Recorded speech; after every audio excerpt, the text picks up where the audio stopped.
O Ego, o Id e outros trabalhos de 1923 a 1925. Então, além de muitos outros, para mais ainda,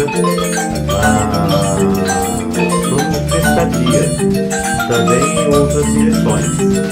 Quanto mais nasce o conflito entre o ego e o id, ao passo a aceitar o poderoso impulso espiritual do id ou a ajudá-lo. Bom dia, boa tarde, boa noite. Estamos mais uma vez aqui no nosso Legriópolis para desbravar as fronteiras da ciência, da filosofia e da literatura. E hoje, para darmos início ao nosso Legriópolis, estamos trazendo ou estamos na companhia do nosso caro Sigmund Freud. Em seu livro O Ego, o Id e outros trabalhos de 1923 a 1925, que faz parte da edição Standard brasileira das obras psicológicas completas de Sigmund Freud. Este é o volume 19. Este livro é importante para mim porque foi ele que me inspirou a escrever o meu livro chamado Sonhos Censurados, além de a interpretação dos sonhos.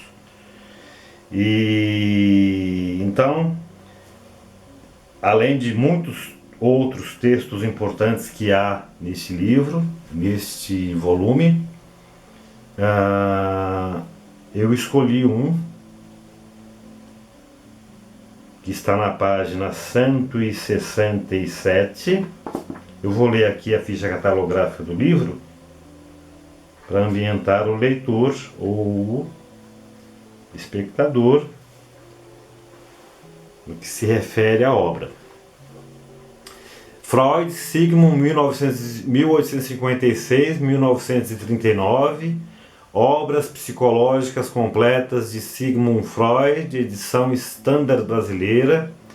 Sigmund Freud, com comentários e notas de James Stratt, em colaboração com Anna Freud, assistido por Alex Stratt e Alan Tyson, traduzido do alemão e do inglês sob a direção geral de Jaime Salomão, Rio de Janeiro, Imago, 1996. O texto que eu escolhi é um artigo, ele está na página 167 e ele vai até a página 173. Hoje eu vou iniciar essa leitura, talvez em 2 sessões eu termine esse texto. Só para divulgar a obra, só para mais divulgar um assunto relevante e para mais ainda promover a prática de leitura, que são os 3 motivos do nosso canal. Então, o que eu vou ler hoje é um texto que fala das diferenças entre neurose e psicose. Então ele diz o seguinte: em meu trabalho recentemente publicado, O Ego e o Id, de 1923, propus uma diferenciação do aparelho psíquico, com base na qual determinado número de relacionamentos pode ser representado de maneira simples e perspícua. Com referência a outros pontos, no que concerne a origem e papel do superego, por exemplo, bastante coisa permanece obscura e não elucidada.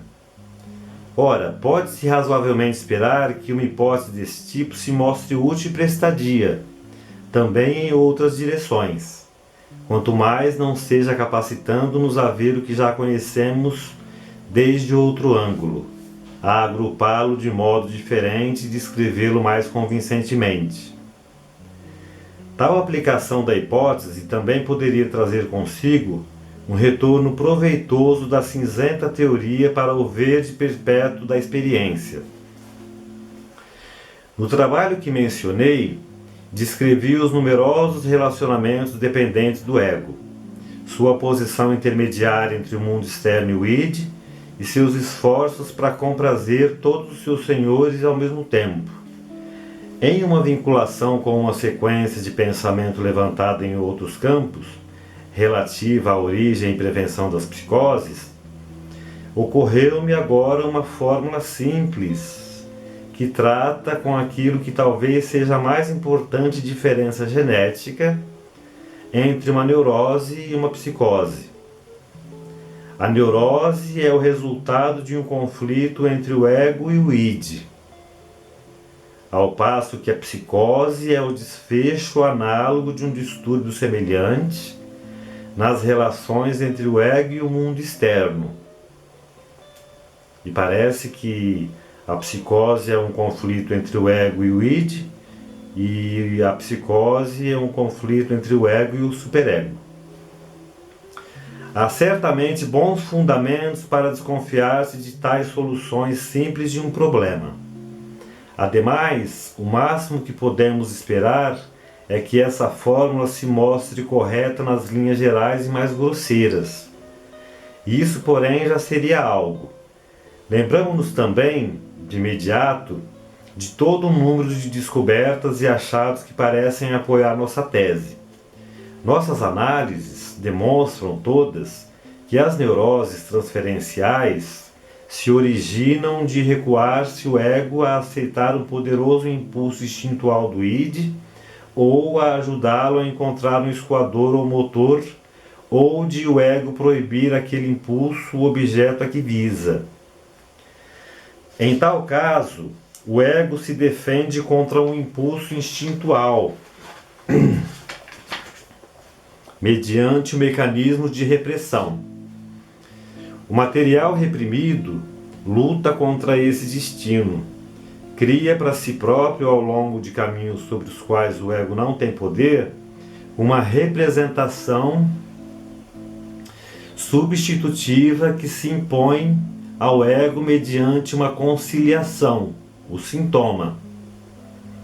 O ego descobre a sua unidade ameaçada e prejudicada por esse intruso e continua a lutar contra o sintoma, tal como desviou o impulso instintual original. Tudo isso produz o quadro de uma neurose. Não é contradição que, empreendendo a repressão, no fundo, o ego esteja seguindo as ordens do superego. Ordens que, por sua vez, se originam de influências do mundo externo, que encontraram representação no superego. Mantém-se o fato de que o ego tomou o partido dessas forças, de que nele as exigências delas têm mais força que as exigências instintuais do id, e que o ego é a força que põe a repressão em movimento contra a parte do id interessada e fortifica a repressão por meio da anticatexia de resistência. O ego entrou em conflito com o id, a serviço do superego e da realidade. E esse é o estado de coisas em toda a neurose de transferência. Por outro lado, é igualmente fácil, a partir do conhecimento que até agora obtivemos dos mecanismos das psicoses, aduzir exemplos que apontam para um distúrbio no relacionamento entre o ego e o mundo externo. Na amência de Maynard, uma confusão alucinatória aguda, que constitui talvez a forma mais extrema e notável de psicose, o mundo exterior não é percebido de modo algum, ou a percepção dele não possui qualquer efeito. Normalmente, o mundo externo governa o ego por duas maneiras. Em primeiro lugar, através de percepções atuais e presentes, sempre renováveis. E, em segundo, mediante o armazenamento de lembranças de percepções anteriores, as quais, sob a forma de um mundo interno, são uma possessão do ego e parte constituinte dele.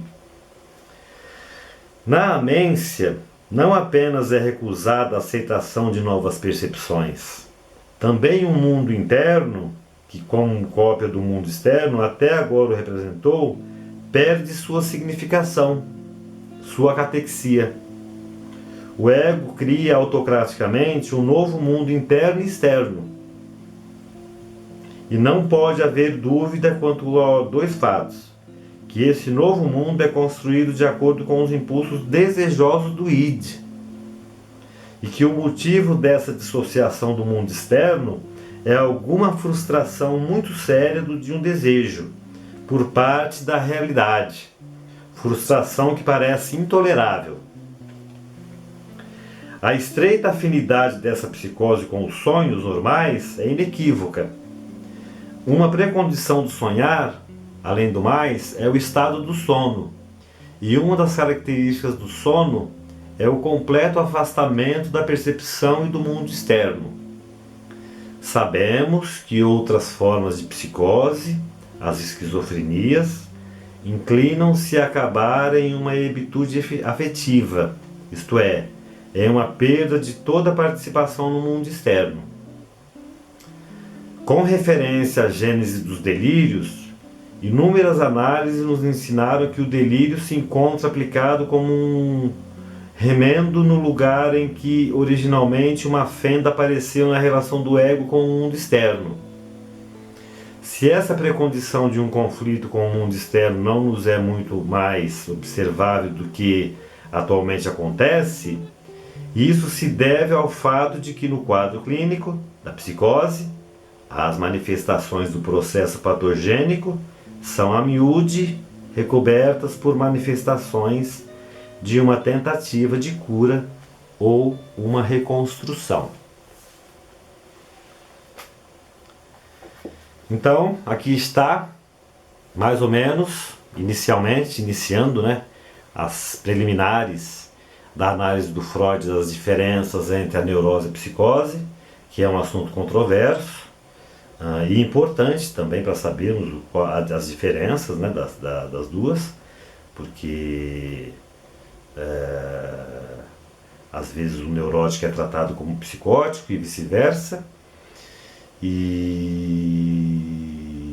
Então é isto que eu ia trazer hoje, a companhia de Freud. Aqui está, da Imago, o ego, o id e outros trabalhos.